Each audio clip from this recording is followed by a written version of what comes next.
Ladies and gentlemen, please welcome your host, Mr. Sidney Brownwood.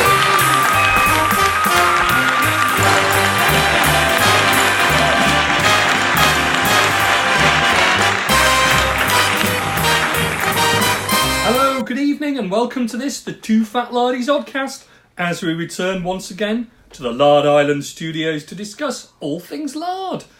And once again, I'm joined by the Boris Johnson and Jeremy Hunt of Wargaming, Richard Clark and Nick Skinner. Gentlemen, welcome. Well, thank you, Sidney. I'm just fortunate you weren't listening at the door of our apartment earlier. No.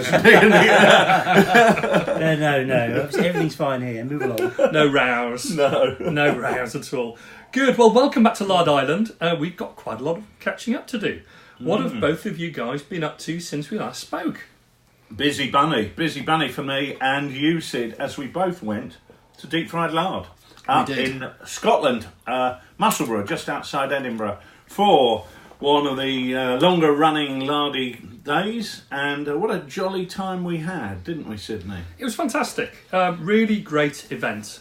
Your first time there? My first time at Deep Fried Lard, certainly won't be my last time. Had really just a wonderful weekend away. I've always liked Scotland. Never been to Musselburgh before. As I said to the guys up there, always just driven through, and that's a great shame because it's a very welcoming, very friendly place. Some good things to see, but a great venue at the Musselburgh Rugby Club. Yeah. And some fantastic games on offer. But the real thing which made it is the camaraderie of a really great group of people from all around the UK, really. Yeah, people came from far and wide, didn't they? And obviously a lot of local lads there. But what were your impressions? I mean, I've been every year since it started, and I don't know whether this is 6 or 7 years, but I think it might be 7. So I knew what I was expecting. How did you? Well, I kind of knew what I was getting in for because I've done a lot of these Lardy Games days before, and they're great experiences because you're playing a set of rules on a really great table with good-looking figures. That's kind of the sort of thing that we've been treated to up and down the country with a lot of times. But it was a great venue, so it's a large sort of room, but a bar next door, and that helped everything smooth along from about 11 o'clock in the morning when people were pulling pints of Stella.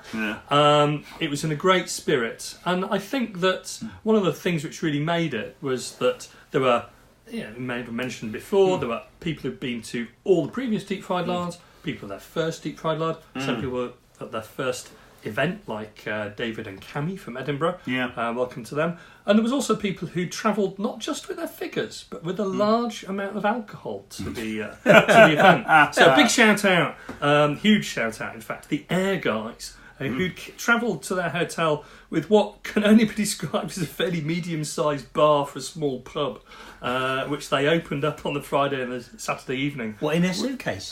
Basically in their suitcase. So this was Scott, Doc, Alan and Ian, who took all their alcohol into their hotel room and very generously helped me and Richard to that during the course of Friday and Saturday We evening. never close is their motto. They never close. Well, I believe it is true that you can tell how many deep fried lards somebody's been to by the number of rings in his liver. I think that's probably absolutely true. That's probably absolutely true. But it was great spending time with those guys and everyone else. Big shout out to Derek, who organised everything. Well done, Derek. I particularly liked Derek's way of organising, which was basically to just sit on the pub on the night before, get out a piece of paper and say, what do you want to play? And then find out he hadn't brought a pen. which was a fantastic bit of organising, Derek. I think that what I most admire about Derek is the way that he makes it appear effortless. But I know that behind the scenes he's putting a lot of energy into making sure that once people are there, they're enjoying themselves, everybody is included, everybody's having a good time. So whilst Derek pretends that it's completely effortless and seamless, I know that he's like a beautiful swan in many ways. In that on the surface all appears calm, but underneath I know he's really working hard to make things happen. So, and he'll probably hate me saying that. Not because he shits everywhere and he's very offensive if you get too close. Well, there is that as well, yeah. And also part of the Hello, Derek. think part of the fun was also me and Richard, we flew up on the Friday and we had a great lunch out with Roderick and Gerard in Leith. At a really good Lebanese restaurant, and that was really nice as a way to set the scene for the weekend. I mean, we often go up on the Saturday morning or maybe even late on the Friday night. Going up on the Friday just gives that extra bit of time to sort of chat about the hobby, chat about a wide variety of things, and that was really pleasant to do. It was actually. It meant that we started drinking just before 12 o'clock and we ended up at midnight in a kebab house in Musselburgh, which in many ways set the tone for the whole weekend. But it was it was good to chew the fat and have that social downtime just to chat to people and relax, and that made it a very, very special event. Well, I've never been to Deep Fried Lard. No. But I can announce to the world now, exclusively, on the Oddcast, that I will be there next year. Right. Hurrah! Hurrah. Well, that's good news. One of the things that also... You might be dead, though. Well, that stopped me going. One of the things which I also remembered when I was at Deep Fried Lard was how much I enjoyed Dux Britanniarum. Yeah. So Derek brought along a game of Dux, which was beautifully umpired by Jim, and Alan was the other player. And it reminded me of how much I enjoyed some of the sets of rules that we actually haven't had on the table for some time. Yeah. So Dux was a game that you developed, Richard, in about 2011, 2012. We both created small armies for that. Yeah. And it was a really beautifully balanced game and a really enjoyable sort of thing going on with the cards and the card management side of it. And we tend to sort of move away from rule sets once we've done them a bit, and I think a lot of raw games are perhaps like that. And it reminded me of how much there are games that we've played over the past that we should go back to. We've got the fitness for it, all the terrain. No, I quite agree, and it was really interesting to see a Homeric version of Dux there. Dave Parker in Durham did a variant in one of the specials, and Roderick and Gerard picked up on that and ran with that. A fabulous looking table. I mean, absolutely beautiful. So it's lovely to see that the basic rules can be developed for other things. I mean, we saw Neil Shook running a samurai game of Dux at Evesham as well. But yeah, I do keep thinking that maybe it would be nice to do a heptarchy version of Dux, bringing it up to the sort of Danelaw period, Alfred and Burning Cakes and Wessex and Mercia. But we'll see. It's one of those things that you think, oh, that might be nice, but whether it ever happens or not is another matter. But yeah, Dux is a game that I'd love to get back on the table again. In fact, Sid, we ought to do it for Lard TV. Wouldn't that just be great? I think that would be fantastic, and especially if we can get my Raiders, my Scottie up and running. Yeah, that would be really great. Well, Richard, you spoke to several people who are attending Deep Fried Lard, so why don't we hear from them? Good idea.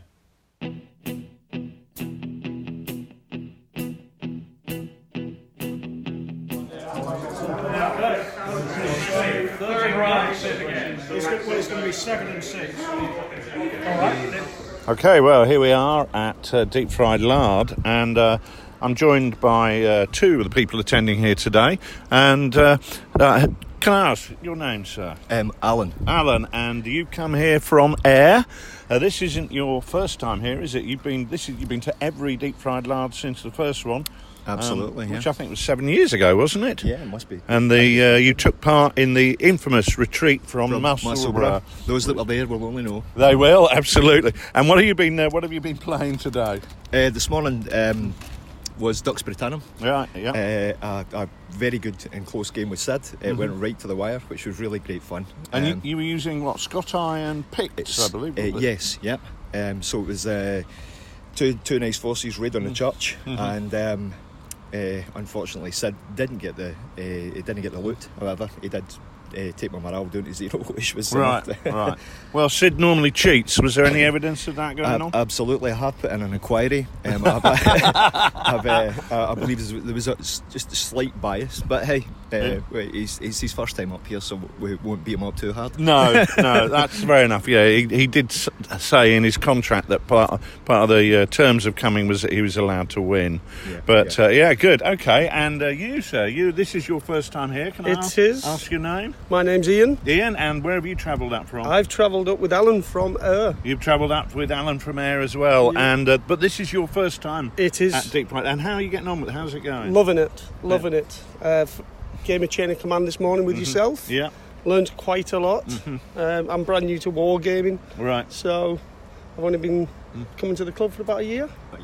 So, enjoyed it, learnt a lot. And we had a gentleman here from Glasgow. It was his very first game of Chain of Command as well, wasn't it? He decided to come along to try and learn the rules. But, it's great. I'm really glad to hear you enjoyed it. Alan, you keep coming back. Why on earth do you do it? Have we not put you off yet?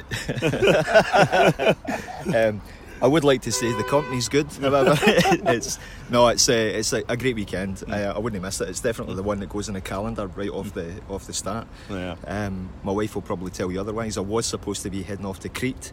However, I was very fortunate that they managed to delay my flight and stuff, which means I'm not going for an extra couple of days, so I could come here. Right.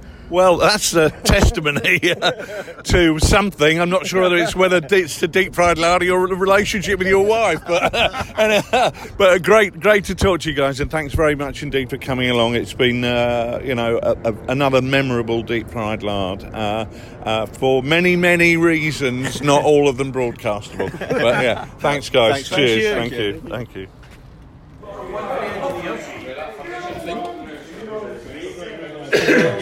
The engineers are on. Four. Well, we're working away. Okay, well, I'm joined by two gentlemen here who've been putting on a game today, and it's Gerard and Roderick. Gentlemen, you've been to every Deep Fried Lard, I think, haven't you, since the very first one? Sad to be every Deep Fried Lard. Yeah, and along with quite a few Lardy Games days going back, nearly 20 years, 18 years? 18 years. Is it that long? Yeah. Deary me. 2003, 2004. Yeah. But so that's quite... I can't do the maths on that. 16 years ago. Yeah. So tell us about the game you had on today. It looked fabulous. It's ducks adapted for Troy. Right. So Greeks and Trojans slaughtering each other. Yeah.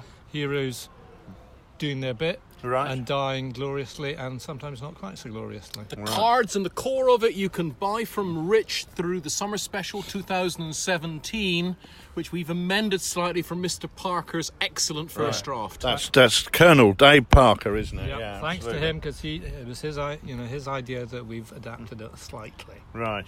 Okay, brilliant. Well, it looked fantastic. I mean, so that terrain was eye-catching, to say the least, which is something we've always enjoyed with your games. I mean, that fabulous James Bond game last year with the rocket coming out of the lake was great. So, any plans for next year yet? We have. Or is it too soon to ask? No. I've got next year provisionally planned. Right. The lard has landed, possibly. The lard has landed. You've got to remember that for this year's game, Roderick had painted the figures 8 years ago. Oh, more than. All right. And possibly the year after, I'm relying on Jared to produce something for the Sudan, because I've got the figures for that. Right. Okay, good. Well, it's good to hear you're planning the games for Deep Fried Lard 8 years ahead. That's pretty impressive, guys. Oh, yes. Well, lovely to talk to you, and I'll let you get back to your refreshing beverages. All right. Thanks, chap. Thanks, Cheers, Rich. Rich. Ciao. Double soccer members coming in. Actually, no, it's not quite the flank. They're behind the flank. Right, well, here we are. I'm joined by another guest here, and Charlie. Charlie, we last spoke on the Oddcast at a Lardy Games Day in Southampton not very long ago, and here we are at the other end of the United Kingdom, and you've been running your first game at Lardy Games Day. It's the first game you've put on, and how's that been going this morning? Yeah, well, people have been very polite about it, but I think we've all had a lot of fun. It's I was very keen to run a game, although a little nervous, because I've had so much fun from the games other people have laid on. Yeah. Good. Well, I'm getting an opportunity to play that this afternoon, so I'm looking forward to that. There's some interestingly named characters in there, Charlie, that maybe we don't want to broadcast. One or two might be broadcastable. But... Yeah, well, I think that's literally out of a cast of thousands. The innuendos coming thick and fast, which is never a bad thing with a sharp practice game. What I really wanted to ask you, though, Charlie, is do you have any advice for our listeners regarding any fire hazards? Don't play with matches. Right, there we go. So, ladies and gentlemen, you heard it here first. Charlie says, don't play with matches.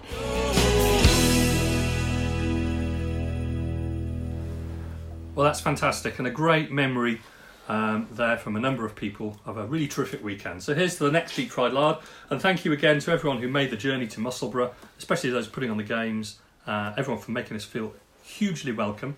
Thank you everyone, and especially to Derek for a really terrific event. Okay, I'm turning to you, Richard. Just wondering what you've been up to, because I have been seeing quite a few things coming from Lard TV. Yeah, been busy with that. Nick and I have been playing the Jean Bleu Gap campaign. Hurrah! Vive la France! We've played 3 games of that so far. We can't say too much about the last one because it's still on the editing desk, but that'll be out soon. I've actually played a game of General Darmé with Dave Brown, with the Riser Express connection there, and that is due out very, very soon. In fact, it may even be out by the time this podcast goes. It's that close to being finished. And I've been doing a build project, which I've really been enjoying, which is a dark ops model, what they call blacksmiths, but I'm doing it up as a sort of small factory, sort of industrial type unit. I'm really keen to be able to do some street fighting games. I really would like to do Carroll Town or something like that. Yeah, we've got some good buildings for that. We have got a lot of buildings, but the thing that we've really focused on are things like the boulangerie and the cafe and whatever, and all those sort of high street things. But I quite like the idea of doing some more sort of semi-industrial buildings, maybe a little station or a railway halt, that type of thing. Yeah. So I'm starting to turn my attention to that, just to have a bit of variety in there. But yeah, we've been very busy with Lard TV, and that's something we plan to continue doing. It's been really well received. I mean, a number of the guys in fact, most of the guys at Deep Fried Lard have watched at least one of the shows. Yeah, it's we're learning as we go. I mean, it's one of those things that it would be lovely, as I've said before, it would be lovely to be able to spend a month practicing to get it absolutely right, and work out exactly what equipment we need. And people are, leaving messages saying you need more cameras, you need a mixing desk. Well, I need a helicopter as well, but I ain't going to get that. So it's just we've got to be practical. More drone footage of the game would be great. We've got to be practical about what we are going to get, but we have got a number of cameras now, and we are learning some lessons every time we do it. So it's a case of learning as we go. But yeah, people do seem to like what we're doing. Well, I think people quite like to spot where we make silly mistakes as well, and yes. We're juggling the editing and camera work at the same time as playing the game. So sometimes these things we do get things wrong sometimes, and I guess that's all part of the fun. Yeah, I mean, I don't, as I always say to people, I wrote the rules, I didn't memorise them. It's important, especially when, funnily enough, you go from playing one game to another game, and you think, okay, is that in sharp practice or is that in chain of command? Yeah. And so errors are going to be made, but I'd rather be honest with people, and that's why when it's edited, the editing team feel have got an open brief to correct us when they see things that are wrong, and they clearly feel very happy with doing that in the most sarcastic way possible. In time-honoured way. That's what all the comments are on YouTube. Yeah. Well, it looks fantastic. So here's hoping you've got many, many more episodes to go and crack on. Well, we're waiting for our challenge from you, Sidney. Who knows when that may come? Well, who knows indeed, but it will not be long. I can guarantee you of that. Right. Oh, interesting. Hint. Okay. Well, Nick, you've not gone to Deep Fried Lard. No, I didn't get to go. You've been busy too. Well, we were due to go to France for the weekend, but I didn't get to go due to an illness in the party. And my wife said to me, "Oh, that's a shame, isn't it? You could have gone to Edinburgh." And I said, "Oh, well, maybe I can go next year." She said, "Yes, good idea." And there I got my pass out to go to Deep Fried Lard. So I'll be there next year. That's fantastic. So not able to go. I spent the weekend instead making some MDF buildings, which I'm going to talk about later. Of late, well, you and I have been playing some games together, Sidney, over the internet. We've been doing some games with Mark Backhouse using Twitter as a way of playing a Krieg build. We've done 2, of course. One around Dark Ages, where I was a marauding Viking, and you were something that I was marauding. I can't remember. Don't know exactly what you were doing there, Sid, but I think you and I had a punch up in the field. And contrary to what the bookies reckoned, Sidney came out on top. But that was good fun and interesting to play it on Twitter, which is Backhouse was keen to use in a way that we used Discord before, obviously. Wanted to have go with Twitter. It's different. I'm not convinced that Twitter is better than Discord, but it gave a good medium for a good fun evening. And we spent 2 hours sort of texting messages to play that game. Did we not? I think we certainly did. We spent, I think, probably about an hour and 3/4, maybe 2 hours.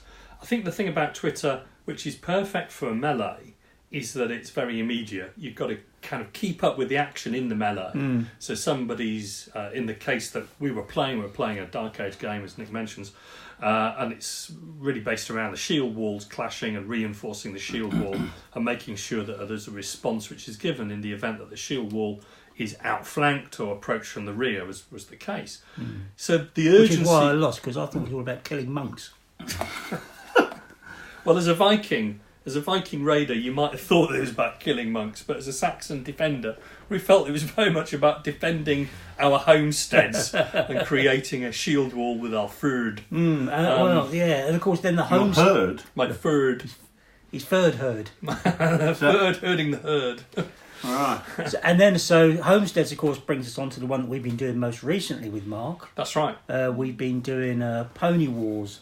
Set in the Powder River country. Yeah. With a cast of somewhat eclectic American cavalry commanders. Indeed, yes. Each of which is somewhat challenged. Absolutely. And we have, I think Mark's included more players in this one, and I can't really say too much because it's still going on. Yeah. And I think that the thing about both of those settings that on Twitter, which Mark's had us doing, they've both had characters which are immediately relatable to, so perhaps even one would say larger than life characters. I think that really helps because they're basically pick-up games, and they've both got a kinetic energy about them. So the shield wall, you had to keep up on Twitter because that was happening in real time, and I liked that. I thought that fitted the melee really well. And I think on the Powder River country Twitter, which is set in the American West in the Sioux Indian country, sort of fictitious, I think there's also an urgency when tasks are happening, but you've got to stay focused to the task, or Mark will chuck in something from the side. So I think Twitter as a medium is interesting. It's certainly got a lot of access.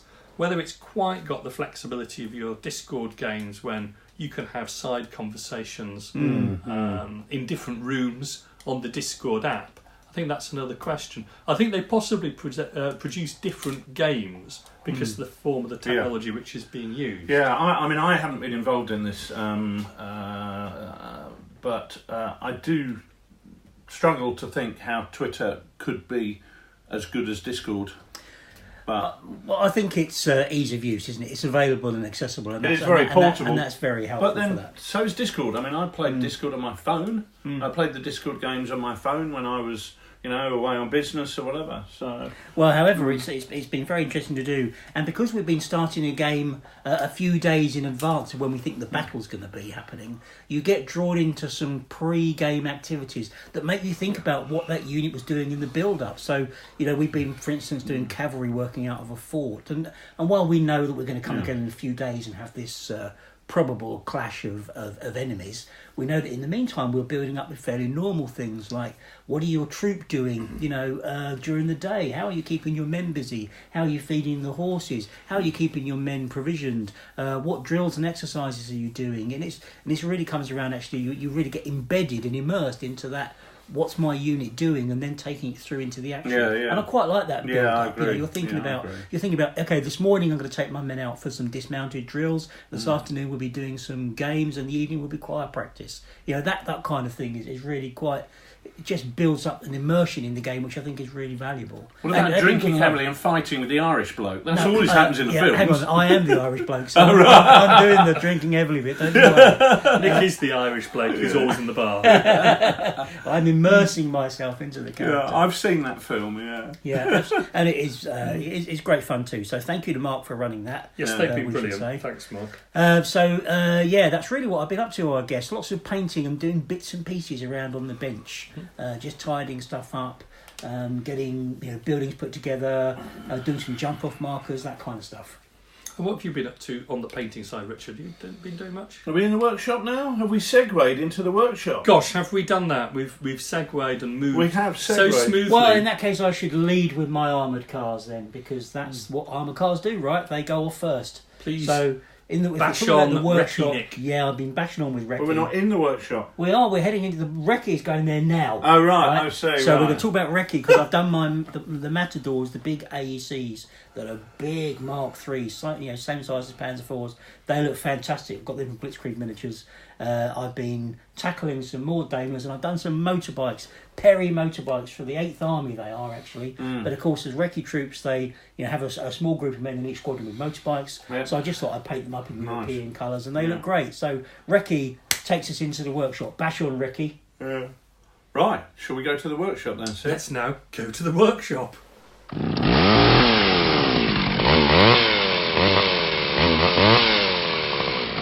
So here we are in the workshop after almost jumping the gun a few moments ago. But as you can see, Rich, you've been busy, but I'm seeing lots of buildings in here, and it looks almost like these may relate to what you've been doing, Nick. Well, that's because I've been building buildings, mate. While you were enjoying yourselves at Deep Fried Lard, I took the opportunity to get the MDF packs out and make some buildings that I had in the cupboard for a while. So I made 4 over the weekend, 3 of which were Charlie Foxtrot, really lovely models. I've made the bank. He does one called the Bank. He does. That's nice. Which is really, really lovely. I'm not sure yet whether I'm going to... I've finished building it, but I haven't painted it yet. Yeah. And I'm not sure whether it's going to be a bank. I think it might be like I might make it a doctor's clinic or something like that. Something of a professional services. Clinique de clap. Yeah, indeed. I think the wart specialist might be in order, because I've already got the wart cream factory at the other end of town, so it would be good for him to drum up some business through the surgery. So I've done that one. I've done one of the ruined buildings that he does, really, really lovely ruined buildings, and also added a bit more general MDF trimmings and bricks, etc., to make that look really stunning. And I've ordered some sort of small doll's house furniture and picture frames. Nice. That's going to look really nice when I finish that. Again, I've done the raw build for that, and I've done also the large hotel that Colin makes. The big Carentan hotel. You sent me a photograph of that once, just when you stuck it together. It looked fabulous. It looks fabulous. And the good thing is I also have done that as a video of me building it. So that's something I think which we might push out through Lard TV. Because it's end-to-end how an idiot builds an MDF building. So end-to-end MDF action. That end-to-end, absolutely, exactly that. So that's a really fantastic building. I mean, it's going to be a lovely centrepiece and look great on any table. And also I've done a bank and a hotel. We're looking at that film with Oddball. That's the one. What's it called? Kelly's Heroes. Yeah, indeed we are. Maybe we could do that. Yeah. I don't remember them breaking into the wart clinic. Right. Well, I think possibly in Kelly's Heroes too. Well, to be honest, what I will do is I think I'll have different fascia boards for different professions. It could be a bank one week and a walk clinic the next. Right. If I walk down my high street, that's what seems to be the case. So instead of your bank becoming a trendy wine bar, it's become a walk clinic. Yeah, in my part of the world. There's a lot about where you live, mate. It does. That's exactly right. And the other one was a Sarissa building, one of their Dutch style buildings that I wanted for Market Garden. Did it look Dutch? It looked fairly Dutch. I'm having problems finding Dutch buildings, to the extent I've been talking to Wee Martin at Warbases and said to him, Wee Martin at Warbases, will you make me some Dutch buildings? Not that I spoke like that, but he said yes. So he's been talking to Jasper in the Nederlands, who's been giving him advice on what Dutch buildings look like. So betwixt and between the three of us, hopefully Warbases will be doing some Dutch buildings soon, so that's something to look out for. Because one of the things that I'm looking at Holland 1940, we're looking at 1944 with Market Garden, and one of the things that we find is where are the buildings that are quintessentially Dutch, and they're just not out there, or I can't see them. There's a lot of those big Flemish sort of fronted merchants' houses, which are great for Rotterdam, but you don't see them in the Dutch countryside. Well, you don't see them on the Utrechtseweg, and they're not that style, are they? They're much more Utrechtseweg, plantation style, really. Utrechtseweg is a bit more Dallas, isn't it? It is a bit more like that. Yeah, even in 1944, some of the houses are very substantial. That's right. But of course, you only need a few of these buildings to give it the flavour. You can get away with some average run-of-the-mill generic stuff. Do you know what? We did the recce game at the club the other week, and I used the colonial big mansion house from Charlie Foxtrot. I know you did. And it looked fine. Because I suggested it and you said, don't, that's mad, you couldn't use that true. for that. That's and then true. on the table it looked really, really good. It did look the dog's bits, yeah. So, you know, you can mix these things up. When you look at them on the catalogue, you have to just apply a bit of creative thinking. Could I get away with that for something else? Yeah, and unifying different buildings with the same sort of basing or the same sort of gardens around it, that's another way of sort of bringing it all together. Yeah, well, we're very, I mean, Richard's already said, we're very keen to create a really good urban table that would include lots of things like glass houses, outhouses, you know, everything that you find. Yeah, all of that. And don't forget, those very difficult to get over wire fences, which cause so many difficulties. I've made 6 foot of them, but I need to make about another 20 foot of the bloody things, because you put 6 foot on the table and it disappears. And they're a really interesting feature of the Arnhem battlefield. Well, they are no cover, but a hell of an obstacle. It's effectively like a low grade barbed wire obstacle. They're awful. It just funnels movement, which is really interesting. Channeling. Yeah. Well, that's fantastic. And I've been bashing away at some figures. I've been doing some more of my French. They're almost ready to hit my blog. I've done some cavalry, and I've also done some French lost children. And these are sort of parties of musketeers which went in front of the French main army in the late 17th century, enfants perdus. So I've done four units of those, and they've been great fun to do, and mixing and matching different figures. So they'll be on the blog hopefully before I go away on holiday at the end of this week. Are we ever going to get a game with these, or are they simply painted for the purpose of being on your blog? You'll eventually get a game, but I'm not committing to when. So at some point, maybe at the end of the year, or possibly next year, there'll be a game. But to be honest, I'm just enjoying doing it, and we'll fit in a game whenever work permits, I think. You're sick. Quite possibly. But anyway, all this talk of workshop has probably led us to the next segment, which is the best bit on the bench. Wow. I actually don't have a best bit on the bench this time, to be honest with you, because I've only done one thing, and it's a bit difficult to claim the best bit on the bench when I've done one thing. Yeah, well, likewise, although I have a very strong candidate in my mind, which I may have mentioned already, I'm not going to push it as the best bit on the bench because it isn't quite finished yet. Well, the best bit on the bench, I think, then in that case, would probably go to something which we've been looking at before, and actually while we were at Deep Fried Lard, and we met the proprietor of this company at Deep Fried Lard. So it's Michael Scott's business called Supreme Littleness, which is not a widely known venture, but Michael specialises in MDF buildings and MDF bases. And it was great to meet up with Michael at Deep Fried Lard. Now, Michael's bases are wonderful things. They're specialising in things like sabot bases, but not just for a unit, but also sabot bases for individual characters. So if you've based your character on, let's say, a 30mm round MDF base, you don't necessarily want to put the character's name on that base because it's going to break up the aesthetic. But Michael's developed a number of sort of bases in which you put that base and almost like a D shape. So if you think of the round base at the curved bit of the D, and then a place for the name of the character on the sabot base. You can move individual characters or small units. And his bases are have a lower level of cardboard, which is thinner than a lot of MDF. Yeah. And they look really, really great. I bought a load for my cavalry for Project Delta Foxtrot. I've just been looking at the bases now. Yeah, they're nice. And they're really nicely produced. We also bought some buildings. But Hold on, aren't you going to say, what is Project Delta Foxtrot? No. Don't humour him, Sid. Ignore it. All right, then. Move on. I didn't recognise the name, so rather than be told off, I was going to gloss over it. It doesn't matter. I'm not telling you anyway. All right, okay. Well, we also bought some buildings from Michael, but we're not going to review that this time because we haven't built the buildings yet.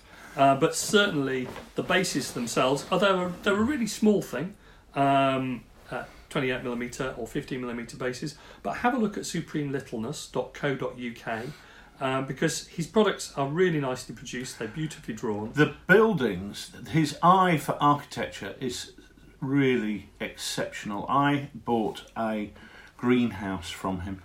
It's absolutely beautiful. I also have got a Stalingrad tractor factory frontage, which is just totally Soviet. I've also bought a Dark Age chapel, which is beautiful. One of the things I love about it is it actually covers a relatively small footprint, but it's cleverly designed to be an imposing building. It's really, really well designed. It's the eye for detail and design that makes his products stand out and are exceptional. And also, as you say, with the bases, the fact that they don't use 2 layers of MDF. The bottom layer is cardboard, the top Sabo layer is in MDF, which means that they're really discreet. They're the lovely basing system, really nice. So that's well worth it. And he's a nice chap as well. Extremely nice, very welcoming person. And Michael was so kind as to come to us after the... he went home and got us a load of products too, and then we bought them from him in the pub. He came in especially to the pub afterwards about 10 o'clock at night. So Michael, big shout out to you. Again, it's www.supremelittleness, all one word, .co.uk, and it's Michael Scott who's the proprietor. And no doubt more in future workshops from Michael and his products. Well, then we've just about finished the workshop, and I think that allows us to move on to the big issue.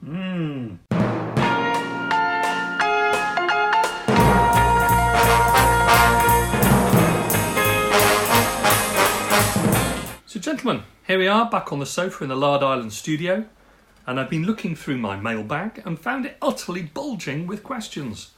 And as a result, I thought we'd add a new irregular section on the show called Ask Sidney, when we can all get up to date with all of your questions. Ask Sidney. Ask Sidney. Is that a hashtag?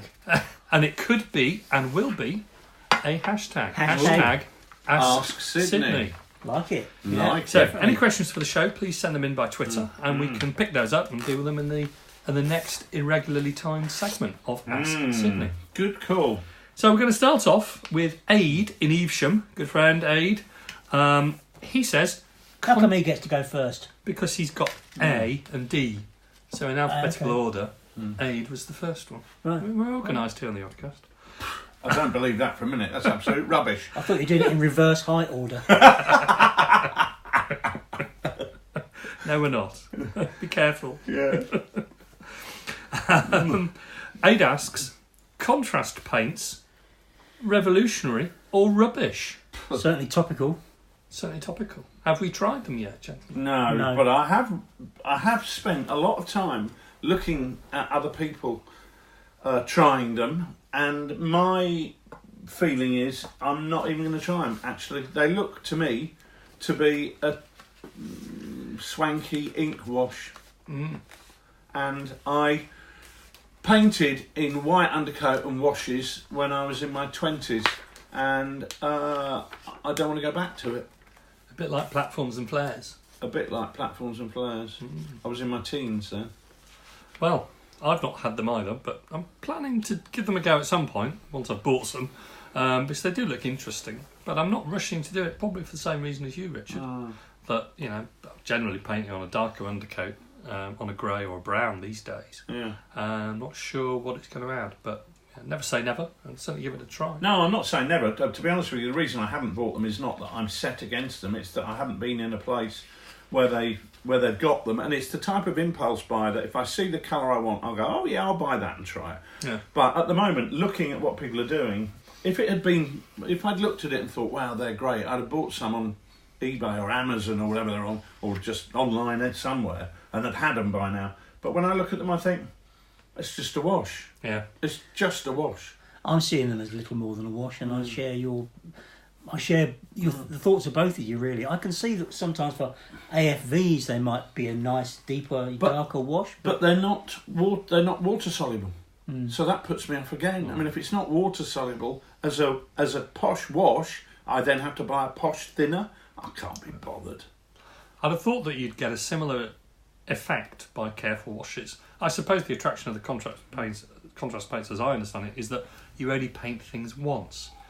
Well, to be honest, I don't really mind painting once and then highlighting, or painting once and then washing, or dipping, or painting on the dip and then highlighting. Yeah, exactly. I mean, all of those I think are valid. I'm not particularly interested in painting just once, but I can see the attraction. I think it's a product that will be great for a 13-year-old who buys a pack of Space Marines, sprays them white, and then applies this wash paint, whatever they call it, contrast paint, because for him, he'll go, wow, look at that, I get all those contrasts by just painting one coat on. And as a 13-year-old, he'll probably think it's absolutely the business. But I'm a bit past that stage in my painting. I think they offer more than that, though. I mean, I've seen them used by people to fairly good effect, and they're happy that they've been able to produce a really quick result. So if you want to get something done really rapidly, which is your style, actually, Rich, I think if you wanted to get something done quickly and onto the table quickly, they do offer some appeal. So they're selling well. I know lots of people are using them, lots of people are trying them. Whether they'll be using them next year or not remains to be seen. Well, I paint quickly enough without using them, so I don't see a benefit for me. So jury's out, Aid. No, jury's definitely not out. Jury has returned, Aid. Well, I think our jury is out, but the hanging judge says dead. The verdict is no at the moment. Yeah. Anyway, so let's move on to the next question. We've got a lot to get through. Dice Dad on Twitter. Hello, Dice Dad. He asks a great question, actually, about how can you more accurately simulate space and therefore manoeuvre in wargaming. Many games, says Dice Dad, are just two lines of figures blasting at each other, with manoeuvre becoming redundant after the initial deployment. What do we think about that question? Yes, I do see games like that. I've played in games like that, and I agree that it'd be nice to get more manoeuvre elements in games. Where does that come from? I guess, in physical terms, it's driven by table size and choice of scenario. Yeah. Do you remember at Salute years ago? You always used to go upstairs. This is when it was at the town hall. And there was always an English Civil War game, and the table was 20 foot long, and it literally was figures from one end of the 20 foot to the other end of the 20 foot, and they just clashed in a huge long But it would be the same if it was 40 foot long. Well, it seemed to have been the same game there perpetually, and it's... Actually, to be honest, that massively put me off ECW. I still struggle with ECW on the basis of some of those kind of flat-looking games. Yeah, no, it's. I think the issue how to get manoeuvre in games is you need more space and fewer figures, or you need a bigger table, or you need fewer figures. So less gives you more then in that view, doesn't it? I know, for instance, when we played Jim Ibbetson's Sharp Practice game at OML, we had a feeling of space on that table. We had fairly equal forces. It wasn't a very big table. Was it 6x4? A bit bigger, maybe 6x5, but yeah. But it had a good feeling of space, and you want space if you're pushing out light troops or using skirmishers. The idea you can run somebody over there for them to get into that patch of trees. The creation of space is massively important. If you feel you've got no space to deploy or no space to use your forces in a historically accurate way, then it takes something from the game. So it is a massively important thing to do. It does. And sorry, Sid, go on. I was just going to say, it's interesting that you mentioned about those games in which two sides are lined up. Because even in the English Civil War in the 17th century, one of the keys to being successful was actually creating space. It wasn't about your front line, it was about having multiple lines. It was having either a checkerboard formation in the Dutch style, or having a front line and a back line and a reserve, to be able to draw units out of a line and replace them within a line. So in the time of using the sort of battalion, you needed to have space to manoeuvre. The skills of somebody who was a field marshal, who would marshal the units on the field, was absolutely critical. So perhaps it's the games as opposed to the sort of period, which, because we like to melee and we think of melee as being the decisive point in a battle, the push of pike, a classic example, but same with medieval warfare, same with hoplites. If you're deploying your medieval battles, you want to get to the point of decision. If you like, you want to focus on the Schwerpunkt. But the keys of victory in a lot of periods are the ability to, engage and create a force at one particular point, but to remain flexible and unpinned at other points. So having a table which allows you to do that, to have flanks, or even if it's a small table, perhaps, as you say, Rich, to reduce your forces, to enable movements until they're absolutely locked in combat, to retain their flexibility, and even once locked in combat and suffering attrition, then to withdraw them. Those are sort of key elements which I think that is important, to answer Dice Dad's question, to simulate space and manoeuvre even during the game. but also generate space by placing a game in its wider context. So the action you're playing on the table here might just be the action here, but of course that's part of a broader map campaign or a developing narrative of games where actually there's more going on than just what's on the table. So you create space strategically around the edge of that game, which means of course you don't necessarily bring all your forces to the table because some of your forces might then be off doing other stuff. Especially like cavalry, which is where things... which is where war games generally fall down, is that so many gamers will just throw in their light cavalry into combat of squadrons, when in fact they wouldn't be doing that in reality because they need those people for foraging and for securing flanks on the march. And it gives a different dynamic when you have to think about the bigger picture rather than just, I've got a unit of cavalry, therefore I'm going to charge with them. It's a great point. How many times have we seen Cossacks in a Russian Napoleonic army on the table? Well, actually, those Cossacks would have been enveloping around the flanks, skirming with French dragoons or French hussars off the main table, and then the French, if they see their own cavalry sort of coming back or stragglers coming back, they're going to be terrified that the Cossacks are going to be at their rear. But also you can make space at the other end of it by actually putting more detail into some of your urban environments. We're talking about using fences and outhouses and that kind of thing. So chain of command, actually, you suddenly get to the point where there is some cover available in the garden. It's not just the house isn't just a concrete block on its own in the middle of a field. There's things around it that can give you space to manoeuvre. Fire manoeuvre elements become practical because you've got little bits of cover here and there that allow you to put a machine gun team behind that haystack or at the foot of that whatever it is, small corner wall or whatever. So you can add detail, can generate space to manoeuvre. So are we saying, to answer Dice Dad's question, that one thing which really helps here is scenario design, but another thing which helps is table design. Thinking about how space in the table is going to influence the action itself. Or get an absolutely huge table, and that'd be the end of it. Or just get a just fill monster it table with lots and lots of figures. 40 feet long. That's what you want. Well, fantastic. Well, hope that helps, Dice Dad. On to Jeremy from Bury, who we met at Deep Fried Lard. Hello, Jeremy. Real Governor pleasure to Jeremy, meet you. no less. Governor Jeremy. Governor Jeremy from the Discord game. Hello, Governor. Yeah. So, Governor asks, how about the culture, whether perceived or actual, of competition wargame events versus something like Deep Fried Lard? Pros and cons of both, please, gentlemen. You can start with this one, Rich, because I'm struggling to think of any kind of pros at the moment. Well, there is the fact that I have never played a competition wargame, so any comments that I would make would be from a perspective of prejudice, really. In terms of already made up my mind without having done it. I personally think that there is something hugely enjoyable about a social environment where you're playing a game which has an interesting scenario, which goes further than line my forces up, you line yours up, and we both try and beat each other about the head. I mean, we played a game, a gentleman from Glasgow came over who'd never played Chain of Command and really wanted to. He came over to Deep Fried Lard, and we played a game from the Jean Bleu Gap campaign, which is based on the French trying to destroy a couple of culverts to stop the Germans breaking through and breaking out with their armour. And fabulous game. Was it balanced? No, it wasn't balanced. It wasn't meant to be balanced because the two sides have got differing objectives.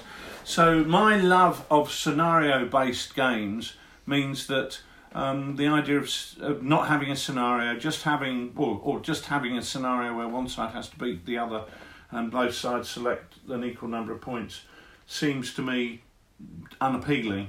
But I wouldn't say anybody should not do it. It's horses for courses. I guess a lot depends on what you mean by a competition game. If you had a competition game on a flat table with equal points, I can see the concern. But if you had a competition game which is based on, a series of scenarios, asymmetrical armies, really focusing on events as opposed to just anything which people bring along, you could have a really good competitive environment. I'm not sure if competitive war games just means competitive environment or possibly a very sort of truncated sort of wargaming experience which is just on a points-based system. But Jeremy asks about culture, doesn't he? So culture is is what people create when they come together. And actually, people go to competition events and they have great fun. Yeah. Yes. They enjoy themselves, they play the games they want to play, and they have a great day out. Yeah. People come to Lard Days, they have great fun. They have narrative games based around scenarios, and they really enjoy themselves. Why can't they both be together? I can go to either one, surely, and have great fun. So actually, culture, perceived or actual, he asked, well, they're different, and I know which one I prefer, but some people like the other, good for them. Exactly. It's a great question, and hopefully we got somewhere to answering that one. Simon, Goat Major in Lincoln asks, does technology reduce the impact of friction or make it worse? Or just change the nature of it? So I think Simon's question is really about technology and not just friction. It changes the nature of it, and I was involved in developing a war game for the British Army, and certainly these are conversations that I was having with people within the military, and certainly, I mean, one of the things that we're seeing, one of the things that traditionally has been an issue is lack of information. Now the information is potentially, now the issue is potentially too much information. When all of your men have got radios and helmet cameras, and you are there commanding the force in battle, how do you decide which information that is coming through to you is important and pertinent, and what is just white noise that's going on in the background? Absolutely. So there's very, very definitely a change in the nature, but it is still there. It's still very much there. And that is the answer to that question, and that's it, I'm afraid. I'd love to have a long conversation about that, but I certainly think the nature of it is slightly different. But it's still there. Nick, any thoughts on that? My thoughts exactly mirror Richard's. So I think it's the challenges are different, but its overall effect is the same. It's on the decision making process, and the decision making process. How certain can I be that this action will have this consequence, and what's going to affect the way that works, and the speed at which it happens. Data and information management is all thrown in there. So I agree entirely with what the honourable member said. Very good.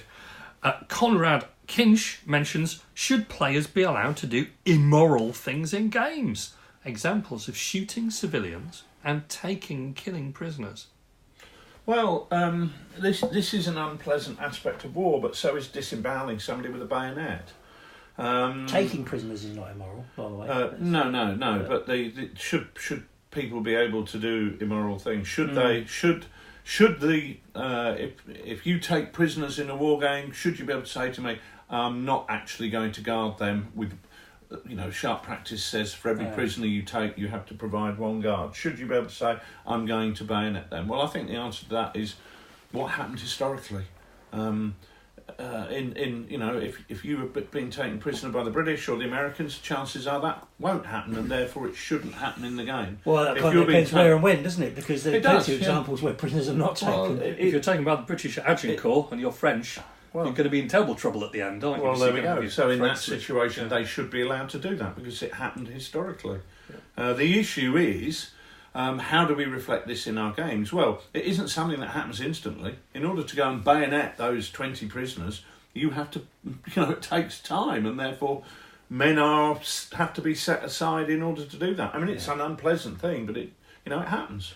I think that it is an unpleasant thing, but it's the point of that aspect of a war game is not to glory and revel in that. No, it's to accurately reflect those aspects of military history to the extent that people feel comfortable with. So, looking again to this sort of 16th, 17th century, there was a real thing of war by devastation. You deliberately go out and devastate land to prevent the access of that land to the enemy's armies.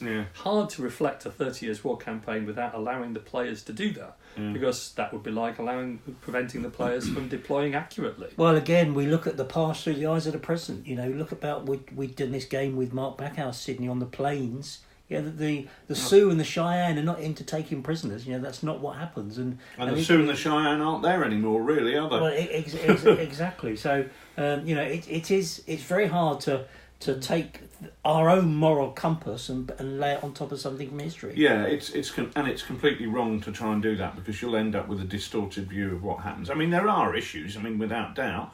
That you have to reflect in rules. I mean, for example, in 1940, the Germans used human shields. There's no way around that. You cannot say you can never do that, because they did it. But one of the things we do is if you have to fire on civilians in the 1940 handbook, if you're allies and you have to fire on these civilians to disperse the human shield, you take a false morale test because you are not enjoying doing it. That's right. And of course, morality is viewed by different people and different cultures in different ways. Yeah. Exactly. So back to your Which Powder I think River I was country trying to say, plains, yeah. the very fact that a railroad is being built through your holy ground How in the immoral. Powder River Mountains is completely immoral. The fact that the American cavalry have built a fort on your sacred Powder River hills is itself immoral. So it is part of the sort of cultural history of time, and part of the thing about wargaming historically is to try and reflect that. Not to glory in it or revel in it, but it is to reflect it, I think. Recognise it. Yeah.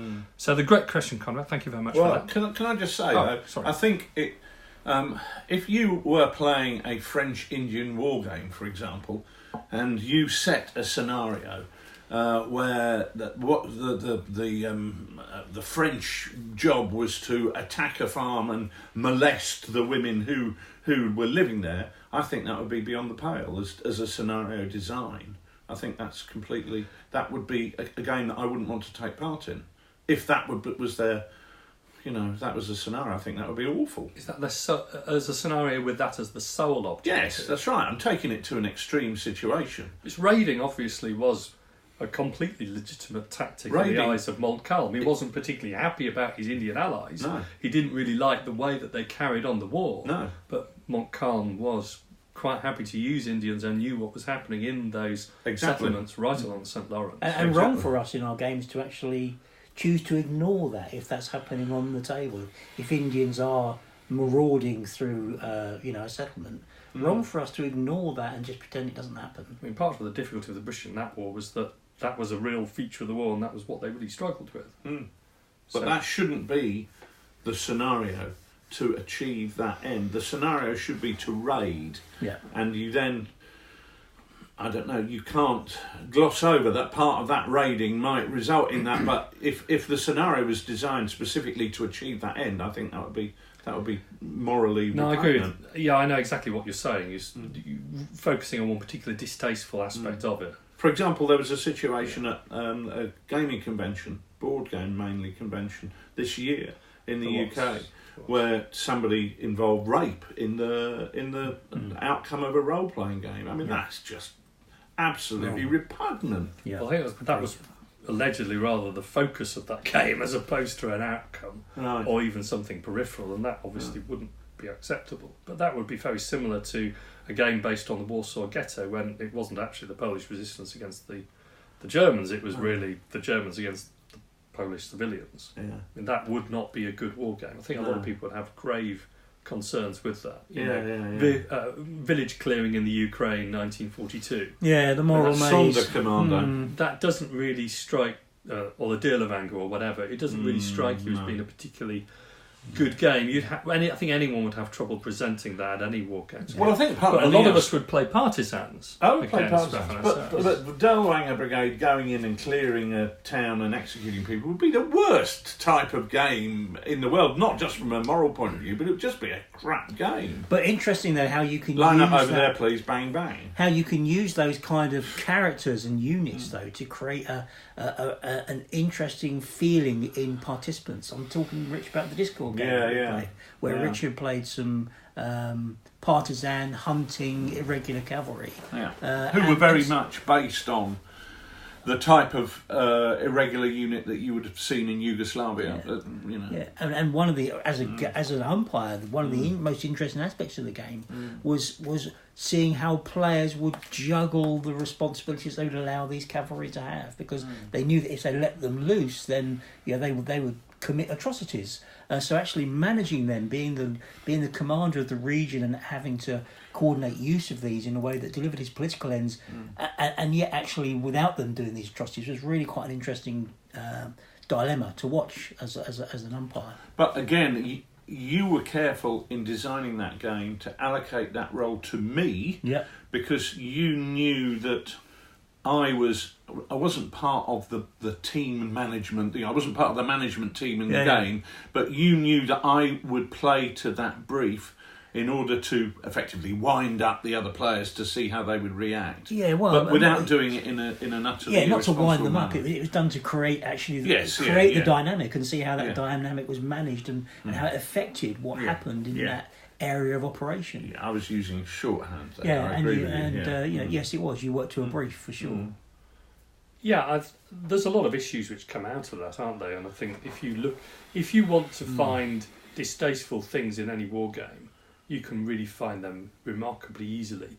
If you want to go into detail about how somebody kills the Earl of Warwick at a particular battle by slitting a dagger in the eye slits of the particular victim, if you want to find that to be particularly distasteful, the circumstances of an individual's death, you can certainly find that. If you want to find your distaste in a section of irregular horse doing terrible things to a village they burn, you can find that. But the object of the war game is, the historical war game, is to really try and translate history into an environment where we find something pleasurable about a game. The object of the war game is not to feel personally morally dirty or compromised. And people will take different moral objections to different things which happen. We know a good friend of ours who doesn't play any Waffen SS units on the tabletop, and that's always been something I've hugely respected him for. I mean, personally, I don't have a problem with it, but I would never linger over some of the really distasteful things which are obviously done in the Second World War. And over the years, my own views about Second World War gaming have changed for a number of reasons relating to some of the moral points. But also I think that the important thing is to not necessarily celebrate this, but also it's not to create a game which is antiseptic. I mean, something in which all of these things which are distasteful and problematic in history are airbrushed out. You get to the point, well, actually, you probably wouldn't play a war game in the first place. No, go and play a knitting game. Yeah, but they're difficult also. Kittens. They're hard to include in games. You know, we don't see civilians, for instance, in many games because they're quite difficult to model. What's their effect? What do they do? What happens when they're captured? Is it really something you're interested in looking at, or are you only bothered about the military encounter? We tend to gloss over them and ignore the things that we find difficult. It's a shame, because I think those are some of the most interesting challenges in in designing a war game. Although I agree entirely with Richard that you don't necessarily want to linger over some of the micro aspects of what is happening. But I think if I played with somebody who wanted to play that game and capture the civilians and put them in the garden and shoot them, then I would probably not want to play with them again. Yeah. Quite so. Yeah, well, somebody did ask me that question actually not long ago, a few weeks. My opponent said he didn't want to take prisoners, he was going to kill them all. And I think, what should I say to him? And I think my answer was fairly short. I just thought, what a twat, really, if I'm honest.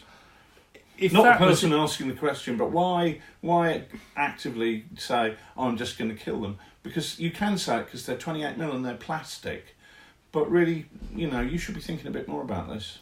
If that had been a person playing a role in a game where taking the prisoners was their brief. Not permitted, then maybe so. But if it's somebody who's in a scenario that he's playing a NATO force in Bosnia in 1992, then that would obviously be completely ahistorically inappropriate. The more I think about it, it is a moral maze, because I can see every legitimate reason to design a game which is meant to shock. And meant to make people contemplate how terrible such events were. And that wouldn't be a game that was designed to entertain, as you say, Sidney. It would be a game that was designed specifically to highlight a certain aspect of warfare that shocks and get it considered. And I think if one was designing a game like that, it would be at least courteous to other players at the start to say, look, guys and gals, this is one of the things that we want to try and replicate. If anyone has a problem with that, give that one a miss. But that's difficult because it only becomes a shock factor if people aren't aware it's going to happen. But you would only do that with your, people who you knew very well. But what I'm saying is, I can see within our group of friends who we've known for years, I can't imagine me ever doing it, but I can see. I would not say it would be illegitimate for me to say, actually, here's a scenario that's going to shock the pants off you guys and make you reconsider some aspects of what you thought you believed. I can see that as being legitimate. I can't think of a particular example, and I've never done it, but what I'm saying is they're potentially... But, again, it wouldn't be based on rape, for example. That's just a no-no. You're making your judgment point, I think, entirely correctly. by reference to choosing your players carefully for that game. Yeah, I certainly wouldn't do it at an open. Well, I've You never would done never. it. Never done it in 40 years of gaming, but I certainly wouldn't do it at an open event where people were just rocking up and thinking they were going to be playing World War II, Correct. and all of a sudden Yeah. to be told you're a member of the Derwanger Brigade. Yeah, You know? to what end are you doing that? Is it? Yeah. It's the ethical question about why you're doing it. What are you learning from the process? What are they learning from the process? Why does it? Yeah. Why is it important? But generally, it's even with casualty figure removals in game. Every time we knock over a little figure, what we're representing, we don't. Well, this is the it's reason. dead One of air. the reasons that we name characters in games, because I want people to develop a relationship with that little 28mm person and actually care about them and actually consider what impact this war is having on their lives. It's more holistic than just bang bang you're dead. Yeah, you'd soon stop a player from repeatedly charging across open ground into machine gun fire if, when every time he did it, you actually took his figures and stamped them into a mess on the floor, and destroyed them. It would change his behaviour for sure next time round. But this is a moral question, which we've really done our best to answer, but we're just It's a trying difficult. to save everybody else. It is a difficult one, but I think the answer is yes. Good. Well, God, I hope What that's was the question? answered your question. I think And let's move on to the next one, which was Frank Reynolds, who's asked centimetres or inches. What are their relative merits in gaming? Richard, here's a man who I think might have a view on that. I do. Inches every time. Inches are more intuitive. They're prettier. There's more logic to them. Centimetres are just a load of nonsense made up by Napoleon and his mates. And even Napoleon didn't like the metric system. He thought it was crazy and still worked in miles. Clear answer. Nicholas? I prefer inches. We do have games. Kiss Me Hardy, for instance, uses centimetres, which is important. And But however, we tried like mad we to did. get it in inches, didn't we? We did. But it is in centimetres. I think inches is better. I think with centimetres you have to be too precise. One of the reasons Kiss Me Hardy is in centimetres is because some of the movements and etc. are quite precise. So centimetres work. But generally, 20 difference between 23 centimetres, 24 centimetres is what less than an inch. In this case, Exactly. let's call it Anything inches. less than an inch isn't worth thinking about. All I will say is, would you prefer a set of measurements used by Hitler, Pol Pot and Stalin, or those used by Churchill, Duke of Wellington and Jesus? I'm a bit of both, really, as any What, true Pol liberal. Pot? As any true liberal is. Because I like inches for measuring things on the tabletop, because as Nick says, they're less precise. But my bases are always in centimetres. So 60mm by 40mm or 25mm single bases. Always base sizes That's in a very centimetres. that's a very, very valid point, actually. All my bases are in metric. Yeah. So thank you, Frank. That was a great But question. because you're using movements in inches, it doesn't really matter. It doesn't really matter. No, that's true. Frank, Shandy this time, asked on Twitter, is immersion important when playing a game? What gets you immersed and what breaks your immersion?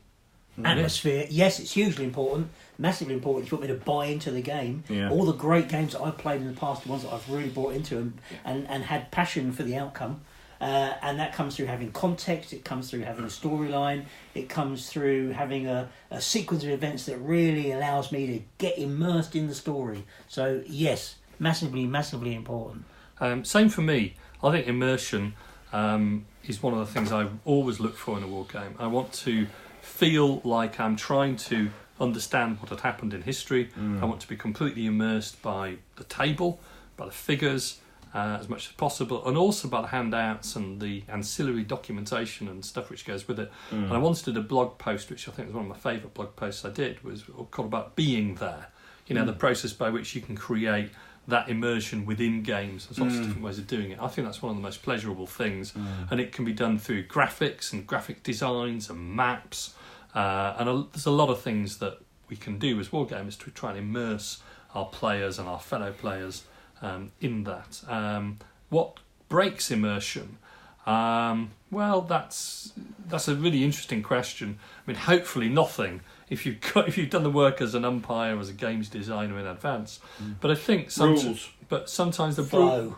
the flow and the rules and can flow. really break immersion. Yeah. I mean, setting up a game is one thing, but if it breaks down with the rules and the rules don't articulate the historical process accurately, it just feels kind of clunky, and that's one of the reasons why I think rules design in wargaming is so important. Richard? And better for immersion that I make approximately the right decision now and keep the energy going rather than making exactly the right decision and lose the energy. Another reason why inches are more important easier than centimetres. You can just... You have to focus on the ruler when you're using centimetres because they're so much smaller, whereas inches are much more visible. If you think of a standard dressmaking tape measure and you hold it up from 10 feet away, you can see the inches. From 10 feet away, you can see the centimetres are on there, but it's just a blur. But anyway, more importantly, I always say that every time you have to open the rule books, it's like going over a speed bump in a car. It shakes you back into the real world and you lose that immersion. One of the reasons that we started out using the shock mechanism that we have was to avoid morale tests, because morale tests were the big bugbear. I want to charge that unit, so I'm going to roll a dice to see if they initiate a charge. Right, then you fire at me, Sidney, so we'll do the firing. Now I'm going to roll again to see if your firing has stopped me and to see whether I can go in. These are speed bumps. You don't want them. You don't want them. You don't want that. This is why it's important to make the rules intuitive. So when you're firing in chain of command or sharp practice, you know that you've always got to get a 4, 5 or 6 to hit at that range. And you know that. You don't ever have to look it up. So all you're focusing on is how can I maximise the use of my command dice, rather than, and I know how far I'm going to move because I roll those dice and that's how many inches I go. So these things mean that you're avoiding contact with the rules. And if you want to create immersion in your games, really simply put them together as a series of link campaigns. Give your leaders names. Even give the guys in individual units names, and do all that action in between the battles that enables you to invest in them as a unit. So you really care about what happens when they next go into action. Yeah, we're playing the Scottish Corridor campaign at the club at the moment, and I've just had an interview with No Coffee with my CEO, and the amount of support that I'm getting for this next game as a result has dropped, and my men are rolling with a -3 on their force morale roll because they think I'm a blooming idiot, which is a bit unfortunate actually, considering that I've only just joined the campaign and the other people have lost 3 games already, but I'm the one who gets called the idiot. There you go. My men have already got a nickname for me. I'm called something like Dangerous Dave or something like that. But it does. You are immersed in there by having that relationship with those individuals and getting and I'm literally feeling like my platoon have no confidence in me. I've got to try and minimise casualties in the next game, but I've also got to try and win because I want my boss to give me the support I need to carry on. So that campaign thing, as Nick says, is a real key to being immersed. And dead easy. Just takes a little time. So I hope that works for you, Frank. Adrian Mist asks, metal or plastic? Oh, well... Flesh and bone, personally. What about you? Inflatable rubber. I like metal, but I see the use of plastics. My ACW collection of Perrys is probably a classic case in point. All the rank and file are plastic, and all the officers and NCOs who I care about are metal. And that kind of sums up my relationship with plastic. Yeah, I love them both. I really do enjoy the way that you can convert plastics and do some extra little bits and pieces with plastic. I really love doing that. But I don't like bendy bayonets. Agreed. And the same as Richard, actually. Like plastics when I can find them, but metal really for the officers and the personalities. But really like metal, so things like armoured fighting vehicles have got to be heavy. If you pick up a plastic tank, it just feels wrong. Don't tell Henry! She'll go mad! Don't mention the word heft. Heft. Don't mention heft. Almost to the end of the post back, but there's 2 last questions and a postscript Scratching as well. the bottom of your bag now, Sidney. So, next question is certainly a big issue in itself, but we're going to try and truncate it now for this time. Why, asks Bob Point of God's Own Scale podcast, why is there such a lack of diversity in the hobby? Historical gaming is almost exclusively a white, middle-aged, middle-class, straight hobby. No, it's not. To take a quote from The Lion King, look harder. I thought you were going to say, I just can't wait to be king. Look lot harder. Yeah. I think if you look, you will see that there is. Yeah, It's there's there. loads and loads of young people coming into the hobby. I've said this before, the difference is that when I was 19, 20, only 20% of people went to university. So the clubs were full of young people. Now, there are no 19, 20, 21-year-olds at your local club because they've all gone to university, or pretty much. And therefore you don't see them. Then, when they leave university, they've got such huge debts that they have to start a job. They're possibly moving away to do that, and they are totally immersed in trying to get their careers going because they've been told once you get a degree, you're going to get a good job, so go out and work hard. But you see them coming into the hobby in their late 20s and early 30s, and we're seeing a lot more at games days. We're seeing a lot more guys. Remember that guy Mikey in Southampton came along for his very first war game ever. One of the gentlemen that I was gaming with at Deep Fried Lard, he was in his early 30s. There are lots of people of that age. I also think that the hobby is. I don't think you can make a hobby diverse. You have to allow it to become diverse by, and this is going back to what I wrote in my last WSS article, about being a positive gatekeeper who encourages people to come on in. But I don't think you can say, we should have quotas. What we have to make sure is that when people come along, we are welcoming. But I think largely, surely to God, this is the case. I'm completely colourblind. I'm blind to what gender people are. I really don't care about people's sexuality, to be honest with you. I don't want to know what their sexuality is. But if they're interested in wargaming, they've got a shared interest with me, and I'm happy to share my hobby with them. And as long as we all have that attitude, surely things will change, and we certainly see a lot more female wargamers now than there were 5 years ago even. We do. And that's positive. That's a positive thing. Yeah. But it's something that's happening and evolving rather than being changed by some kind of positive action campaign. Yeah, people from across the spectrum, are drawn to gaming, aren't they? Gaming itself is, as a broader hobby, is really very diverse, and that diversity is growing in wargaming as we would know it. It is at the moment. I think yes, there are lots of pale, male, and stale, faces around the hobby. I can see why Bob would say that, and. I would say it's changing, and agree with what Richard says. Actually, it's allowing it to grow in whichever way it needs to grow to attract the people that want to be attracted to it. And also, in the north, it's certainly not middle class, is it? I mean, it's middle class here either. No, my experiences in the north is that.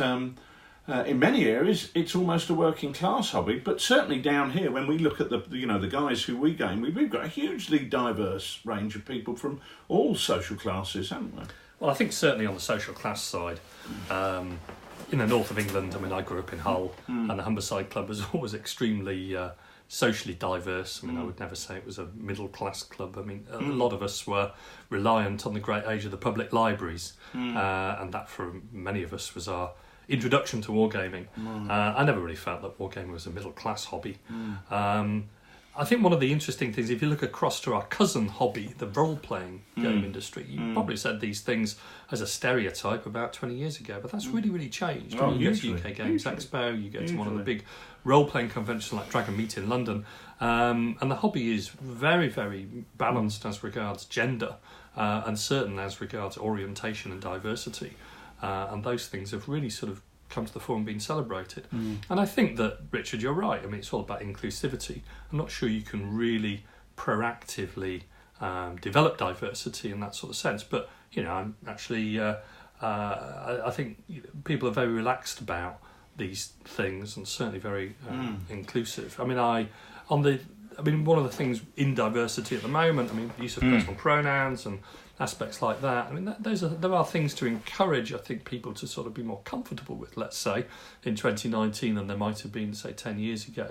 And I think a lot of us are completely comfortable about using those sort of things. But like you said, Nick, I mean, looking carefully as regards things like orientation and diversity and class, if you look carefully, people are always very surprising in their own characteristics, and I think the stereotype is misleading. Look at you, you're a peasant. But also, if you look into the future there, Sid, look into the future. Now, we as a generation of pale male and stale men grew up influenced by our relatives who fought in the Second World War, etc. All the cultural references and heritage that went with that. That's changing. The Second World War population, the generation that fought that war, are leaving us, and in 15 years' time they won't be around, and people will be into the gaming hobby that haven't had those same influences.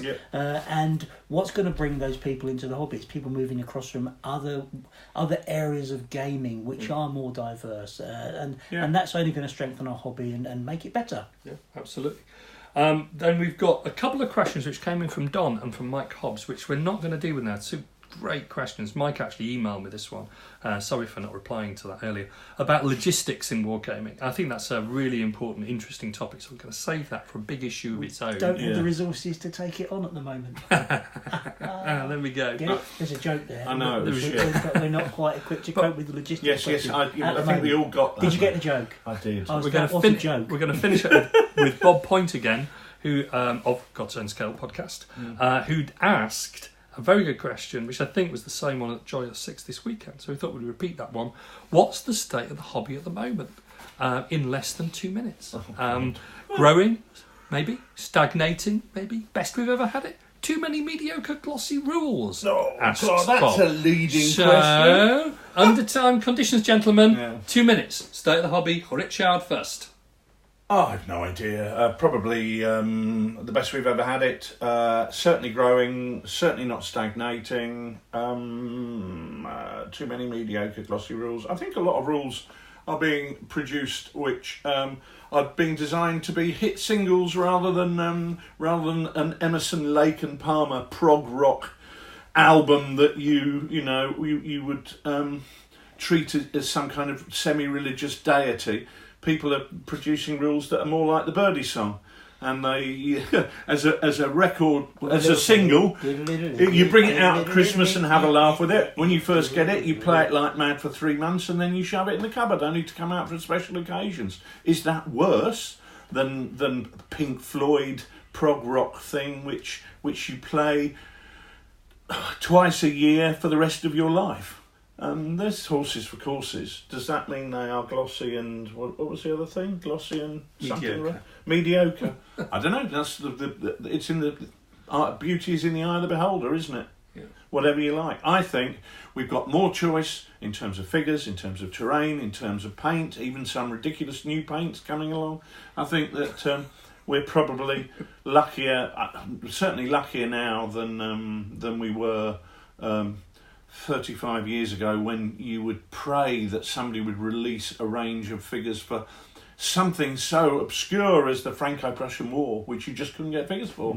And yet it's one of the biggest wars, prior to the First World War. Yeah. And those were pretty grotty times where you'd think, I'd love to do that period, but actually no, nobody makes any figures for it at all. So better than we've ever had it before. No comment on the rules, just different. Good, got that in within 2 minutes. Nick, your turn. That was a long 2 minutes, Sid. No, it was 1 minute 40. I'd say... I'm surprised I lasted that long. Picking up a trend from earlier on, I would say it's immersive. I can find it wherever I want now. I don't. It's not just that I find it, on the shelves at WH Smith's once a month. Or We're back to 1 minute 40. We are, yeah.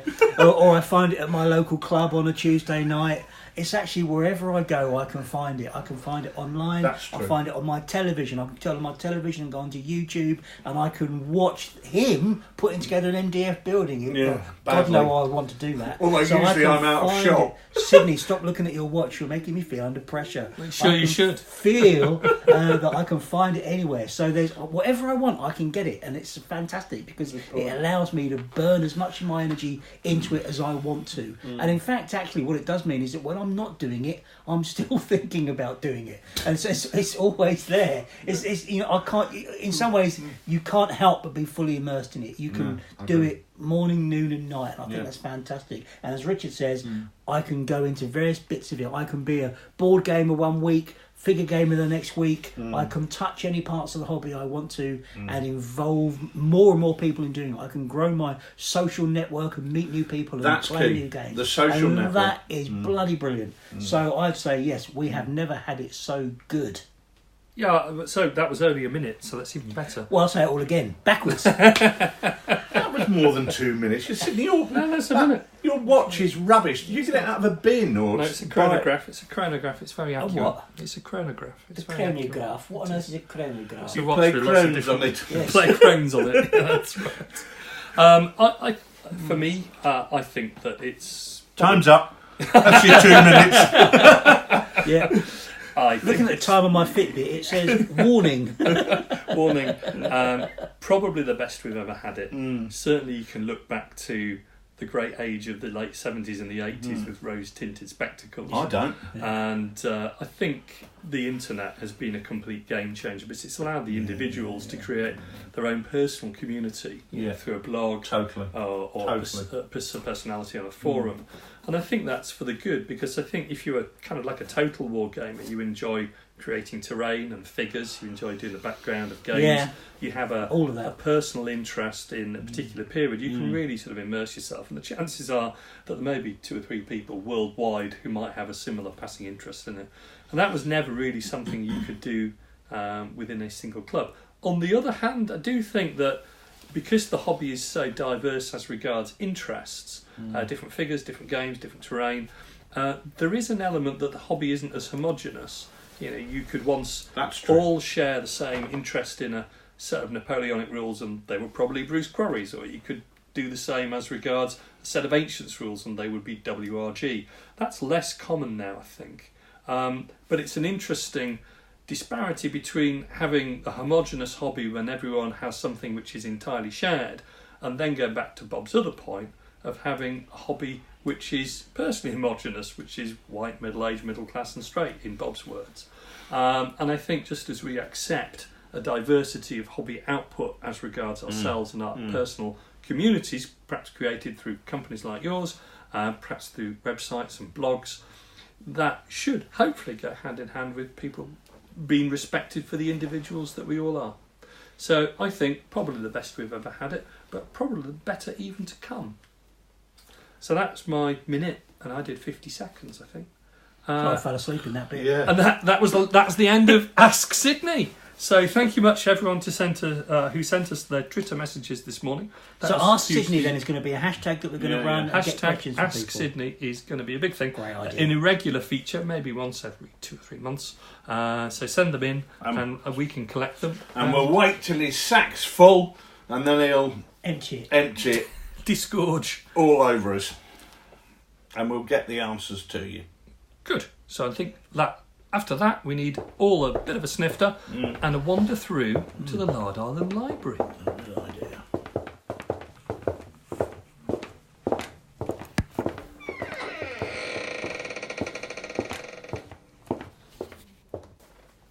So gentlemen, let's relax in the library.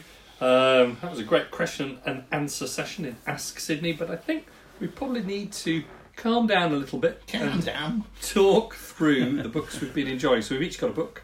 I'm going to start with you, Nick. Right. Career, I'm seeing. From Yes, so... new year, new career. Yeah, well, not quite spelt like that. I don't know if you've noticed it, but there's certainly some traffic around career at the moment in the hobby, some interest around the Korean War.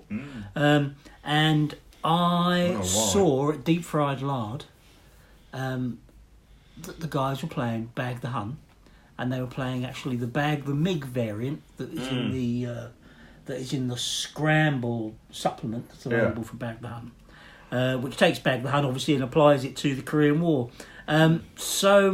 Well, the Jet Age, actually, I think it's broader than just the Korean War. Yeah, well, it's aimed at the Korean War, but you're thinking of there was a Fox 2 there. Oh, that's it. That went up to sort of modern jet. The Korean War Bag the MiG actually is designed to cover Korean War games, but it looks. Shows what I know. It shows what you know, mate. Absolutely. So. Therefore, my eye fell on this book very easily when I was looking at the bookshelf and thinking, what book would I want to talk about in the Oddcast?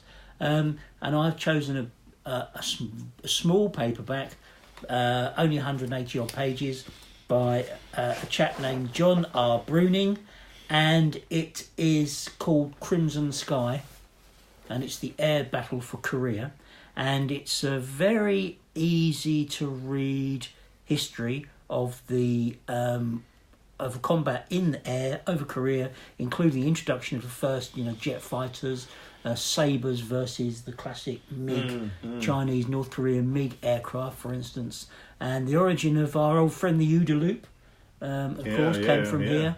So it's a very immersive, simple book to read. If you want to take one to read on the beach while you're on holiday, it just covers every aspect of the air war in Korea, where you've got a really interesting mix of high-performance jet aircraft and high-performance piston-engined aircraft as well. So I recommend that as anybody's going to play Bag the Hun who wants to get into Korea. There's some different interesting manoeuvres in there, and this book was certainly inspired me when I was doing that supplement, and hence it's actually quite well thumbed, but nice and easy book to get hold of. On the back of this book it says it was only $9, so I don't know how much it is to get hold of these days, but you're not going to pay more than a few quid for it. And so if you want to dip your toe into the air battles of the Korean Air War, then I recommend this book to you, Crimson Sky, The Air Battle for Korea, by John R. Bruning, published by Potomac Books. So that's absolutely fantastic. And Richard, you've got a book from a slightly earlier campaign, but set in a similar part of the world. Is it? Burma, 1942. Yeah, I suppose it's only just up the road, just a few thousand isn't miles it? away. Yeah, that's right. Yeah, just up the road. Burma, 1942, The Japanese Invasion, by Ian Lyle Grant and Kazuo Tamayama, one of whom is British and the other is Japanese, which is interesting because I think this gives the first insight that this is going to be fairly special, because the research that has been done in both languages, which I think is really important. It is very easy to find histories of the Second World War in the Far East, which are from a British or American perspective. Getting that Japanese perspective has been really quite difficult. But this book is absolutely superb. It covers the fall of Burma in 1942, and it really is the story of a complete and utter military disaster. And consequently, much of it is fairly hard yards reading it. It's tough. What's going on is tough, and the ability of the British to react to the Japanese doing things in a totally unconventional way is hugely interesting. They're just not expecting the Japanese to fight in the manner in which they did. For the British, they've been trained that roads are important, that holding nodal points is important. The Japanese just go round them. And what's great about this book is that the guy who wrote it was there as a captain in the Royal Artillery. And it's interesting in some of the footnotes where he goes, I was at this meeting and remember this being said, and you think, blimey, this is a guy who really knows his onions, and he went on to be a Major General, so he knows his job. There are some fabulous maps in there, which with any military history is important, but especially is the case when you're talking about a geography with which you are not familiar. It's good that all the place names mentioned in the text are covered in the huge collection of maps. I think there are about 25-30 maps. So whatever action they're talking about is covered in there. And the history of what goes on is so comprehensively written, with so much understanding and perception, and clearly with information from both sides, the Japanese and the British side, that this absolutely has to be the definitive work. And if you look at the reviews on Amazon, where this is still available but only as a second-hand book, you'll see that all of the reviews give it 5 stars, and they all say this is the definitive work, and it really is. I mean, if you want to know about that campaign and were to read one book, this would be it. It would be interesting to read some personal accounts to back this up of people who were there, but getting a big picture, and not just a big picture, this goes down to company and even platoon level actions. So it's totally comprehensive. If you want a one-stop shop for understanding the fall of Burma in 1942, this is it. And that also shows us some of Slim's first battles in the Far East, where he's transferred into the theatre, and you start to see a turnaround in attitude and the British starting to understand how they are going to stop the Japanese and how they're going to combat them. Does one lead to the other? Is it Slim's appearance that creates that momentum? It is Slim's appearance that gets things changed. Well, largely, a lot of the issue at the outset is a combined command structure, which is being run, trying to cover United States, America, the Netherlands, and everybody basically, and that is being run from far away, and it just doesn't happen. It just doesn't work. And then you see the British gradually starting to get their act together and really realising how they're gonna deal with this. And some of the feats in there are absolutely heroic. And I'm not talking about military stuff. Utilising labour from the tea plantations to build roads so that the civilian Indian population can leave Burma and escape. Because they know that if they hang about when the Japanese are coming, they're gonna be for the chop, literally going to be killed. So the British, as well as fighting the victory, have to find a way to assist these civilians to get out. And at that time, there were no roads realistically going over because all transport was sea based. And they had to build roads that could take civilians and then jeeps right the way through around Imphal, Kohima, that area. And it's a heroic story, but my God, it's hard yards hearing about the way that the Japanese seem to be so unstoppable, and the errors that come back to haunt the British, like blowing up bridges with all their troops on the wrong side of it to go into the bag with the Japanese, and having family who were on the Burma Railway as prisoners of war. You just makes your heart bleed. I mean, it was. I read it on holiday, and on several occasions I just put the book down and just swore, I think, and my wife said, "Well, what's wrong?" And I said, "No, I'm just reading this story and it's just so horrific, but it really moves you when you to get that, to read from somebody who was there what was going on." It's an exceptional book. I mean, it is absolutely exceptional. I mean, there's something about those books which cover a whole campaign, and there you can just read them almost like a one-stop guide to the campaign. I don't like the idea of a one-stop shop to a campaign, but this is it. Yeah. And it's there. It's so good, and I cannot recommend it enough. Well, that sounds really interesting because through some bizarre coincidence, the book I've got covers some of the similar things. Don't tell me it's just up the road in Japan. No, it's not. Up the road in Southend. It's not, and it's from a different century, unsurprisingly for me. It's the memoirs, the relation of Sydenham Poyntz, Poyntz, who was a commander in the 30 Years' War. And the book is published by Ken Trotman Publishing in 2005. A true relation of these German wars, 1624 to 1636. And Sydenham Poyntz was a soldier in the Imperial Army. But the interesting thing about this book, it's not that easy. It's not very long. It's only about 150 pages. It's not that easy to read because it is in his 17th century word. But the really interesting thing is, and it's just similar to the book you mentioned about Burma, Let's have a look. is how different it is with the benefit of hindsight when we think about an organised campaign with a logistics core, with roads, and with people who supply armies. And his description of the 30 Years' War is basically a war of complete chaos, destruction, hunger, incompetence, where the real battle is not so much the enemy as keeping your own army together.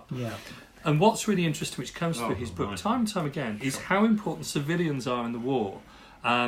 So civilians are the only way you keep your army together because they provision your army, they feed your army, they transport your army. And the real process of war is therefore devastating the civilians which are available in where the opponent's army want to move. God, talking about pertinent in view of what we've been talking about. Not dissimilar to your experiences of Burma and the other book. And it's really interesting that you tend to lose sight of this when you come from a sort of a Napoleonic campaign or a Franco-Prussian or the First World War campaign with food which was preserved meat in the sort of the old Frey Bentos tins. When you have no logistics core, when you have to buy provisions, when you have to rely on the civilian population to help your army, your war evolves in different ways. So it has to spread from town to town. There's simply no other way you can keep your army together without that. And although he doesn't discuss this in a thematic way, it's not a history book, it's his recollection of what was happening. And in sometimes on the battles, his recollection's been proven, I think, by other books to be slightly at odds, and he's relying on other things people have told him. As a description of a campaign in a book, it's a really good one. And it's not the campaign which you'd expect of, we scouted out here and we moved here and it was all great development.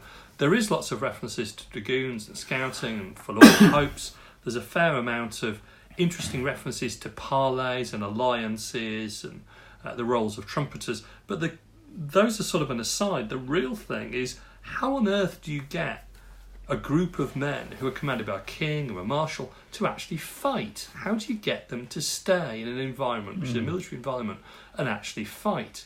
Do you rely on your mercenaries, kind of fickle, and the sinews of war are money? Or do you rely on forces which have broadly been conscripted or recruited quite recently? And the differences between the different forces, who's been fed, who's actually slept, who's been marched for days on end. And those are the key determinants of victory in his really sort of gritty, granular street fight, which was his view of the 30 Years' War. So you can have lots of views of that war as being it's Bourbon against Habsburg, it's France against Spain, or it's Protestants against Catholic. And at a macro level, yes, it is. And those countries are fighting the war in that sort of way. But when you have a recollection by this guy, Sidney Poyes, it's a very immediate war, and I think it's a really interesting counterpoint to that. So it's the Memoirs of Sidney Poyes. Now, it was published in 1904, Ken Trotman's book, 2005, republished it, 1908, so it should be available on Project Gutenberg or one of the online things, so well worth checking out if you're interested in how to fight a war without any logistics support, apart from what's available on your local high street, literally. Which, funnily enough, ties in, that whole concept of destruction of the civilian population to deny the area to your enemy, ties into what we were talking about earlier, and the logistics ties into those questions, the two questions we had, which we're going to look at next time. Very interesting. Synchronicity, guys, that's what it's called. Anyway, so while it's a Human League album, isn't it? It's the Police. Synchronicity, isn't it? So as we argue about the merits of Human League against the Police, and I know which one would win there, let's have a look at what events are coming up. There's only one way to find out. Battle of the Boundaries. Let's have a look at what's coming up on the Lardy calendar very quickly. Yes. And of course, the big event on the calendar is Historicon this coming weekend. So hello to all from Lard America, and we wish you the very best of luck with the event. The convention is going to be held at the Lancaster County Convention Centre in the beautiful town of Lancaster, Pennsylvania. A totally new venue, so we're really looking forward to hearing how that pans out for the guys in America. Yep, Lard America's got 25 games on offer, I think. Yeah. They're doing Chain of Command, they're playing Water Tanker, Sharp Practice, Dux Britanniarum. There's even some Kiss Me Hardy's going to be in the Lard Zone at the show. I've been following Ed Leland's preparations for his Malaya game. Photos are absolutely fantastic. If you can get to Historicon, you're in for a treat. Wish I could go. John Emmett, I think, is doing a huge bridge, Arnhem Bridge. But anyway, good luck. Good luck to all at Lard America. We can't wait to hear about how you're getting on. And I have asked a special roving correspondent to give us a report from Lard America, which we hope to have in the next Oddcast. But back to this glittering island, sceptred isle. And Ebor Lard will be happening on Saturday the 5th of October in Green Hammerton, which is between Harrogate and York, with a potentially lethal mix of wargaming, beer and curry, and a good laugh to go with it. Yep, which will be echoed when we go down to Devon. So Devon Wargames Group are doing Clotted Lard 2 this year. Bob Connor is organising this. It's going to be held on the 14th of September in the same venue as last year. Yeah, which will smashing be, venue. if you were there last year, you'll know. But if you don't know where that is, you can find details on the TooFatLardies forum or contact via Bob Connor or even via us. Yeah, actually, talking of Lardy Games Days, what I'd really like to mention is, we talked about it last time, Operation Market Larden in Evesham raised money for combat stress. We didn't have the total when we recorded the last show. £450 raised with the usual book sale. It's a fantastic byproduct of a great show, and so all credit to Abe Deacon for making that happen, because I think we're all there having a great time, and to walk away from that and think, actually, 450 quid. And he said also the books that he donated to the charity shop that didn't sell at the end of it last year raised another 150 quid on top. So, potentially that's 600 quid we raised on the day, which, when you're having fun and all of a sudden you find yourself doing good things for other people as well, really makes the whole thing worthwhile. So there we are. Absolutely. Fantastic work, Aid, Patsy, Liam and Connor there. That's really great. So that's all for this show. Thanks as always for joining us, and we'll see you next time on the next TooFatLardies Oddcast. My thanks to Rich and Nick and to Roger Barraclough and the gang who are going to play us out. Thank you, and until next time, goodbye. Goodbye. Goodbye.